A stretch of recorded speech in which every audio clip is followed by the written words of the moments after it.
En este video vamos a hablar brevemente sobre el significado de la palabra Cristo o de la palabra griega Krestos.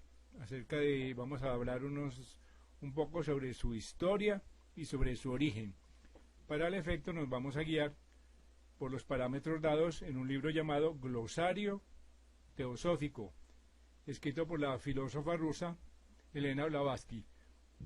Como es bien sabido, esta señora y esta filósofa fue la fundadora de la Sociedad Teosófica, que es una sociedad que estudia la ciencia y la filosofía en forma comparada, tratando de hacer una síntesis de las mismas. También tiene entre sus funciones dar las claves para decodificar los libros, sagrados o no, que tienen información encriptada. Estas claves son muchísimas, pero en una de sus obras más famosas, la señora Blavatsky le entregó al público, a fines del 800, una información muy detallada, sobre todo de la clave cosmológica, que describe las 7 etapas evolutivas del universo, y es muy famosa también por haberle dado al público la clave antropológica, que describe las 7 etapas evolutivas del proyecto humano.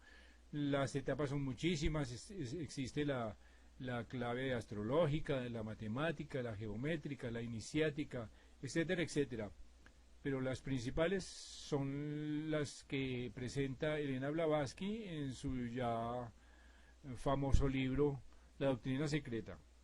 Pero con relación al tema que nos trae en este instante, el mencionario Glosario Teosófico dice lo siguiente, de la palabra griega Krestos.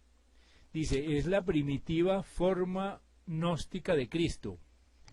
Fue usada en el V siglo antes de Jesucristo por Esquilo, Heródoto y otros.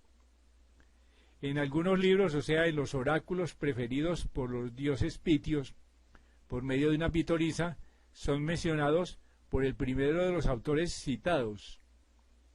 Así que el Cresterium no solamente, entre comillas, el lugar de un oráculo, sino también que era una ofrenda para o por el oráculo. Por otra parte, la palabra crestés es la que explica oráculos, no se refiere a la persona que explica los oráculos, que se viene a ser un profeta o un adivino, y cresterios es el que sirve a un oráculo o a un dios. Así que el primer escritor cristiano, Justino Mártir, en su primera apología denomina cristianos a sus correligionarios. Y dice, solo a la ignorancia es debido que los hombres se titulen cristianos en lugar de cristianos. Dice Lactancio.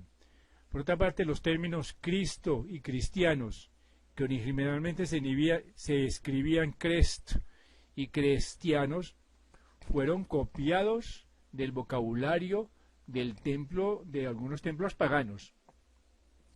Crestos significaba en dicho vocabulario un discípulo puesto a prueba, o sea, un candidato para la dignidad de hierofante, de sacerdote. Cuando este aspirante había alcanzado, por medio de la iniciación y largas pruebas y sufrimientos, y había sido ungido, esto es, entre paréntesis, frotado con aceite, como lo eran los iniciados y aún las imágenes de los ídolos de los dioses, a modo de último toque de la práctica ceremonial, se cambiaba su nombre en Cristos, o sea, el purificado, el lenguaje de misterio y el lenguaje esotérico.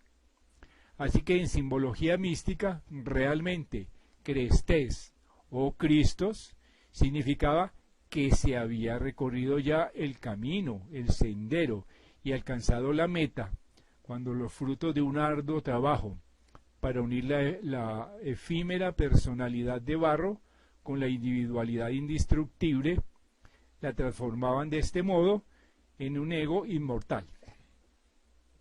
Al mismo término del camino está el crestés, o sea, el purificador, y una vez llevada a cabo la unión, el Crestos, o sea, el hombre de dolor, se convertía en Cristos mismo. Pablo el iniciado sabía esto, y esto precisamente es lo que él quería expresar cuando se le hace decir en una mala traducción, entre comillas, es: estoy otra vez en dolores de parto hasta que Cristo sea formado en vosotros. Pero cuya verdadera interpretación es, entre comillas, hasta que forméis el Cristo dentro de vosotros mismos. Sin embargo, para los profanos, que solo sabían que Crestés estaba en algún modo relacionado con el sacerdote y el profeta, y nada sabían acerca del significado oculto del Cristo, insistieron, como Lactancio y Justino Mártir, en ser llamados cristianos en vez de cristianos. Así que toda persona buena puede, por lo tanto, encontrar a Cristo en su hombre interno, según lo expresa San Pablo, bien sea judío, musulmán, indo o cristiano. Por otra parte, Kenneth Mackenzie parecía opinar que la palabra Crestos era sinónimo de Soter, que es un nombre destinado a las divinidades, grandes reyes y héroes, y cuya significación es Salvador, y estaba en lo justo, puesto que, según añade el citado autor, entre comillas, dicho término ha sido aplicado de un modo redundante a Jesucristo, cuyo nombre Jesús o Joshua tiene el mismo significado. Así que la denominación de Jesús, en realidad, es más bien un título honorífico que un nombre, puesto que el verdadero nombre de Soter del cristianismo es Emanuel, quiere decir Dios con nosotros. En todas las naciones, pues, las grandes divinidades que están representadas como expiatorias o que se han sacrificado a sí mismos han sido designadas con el nombre y con este mismo título de Crestos en los griegos, que viene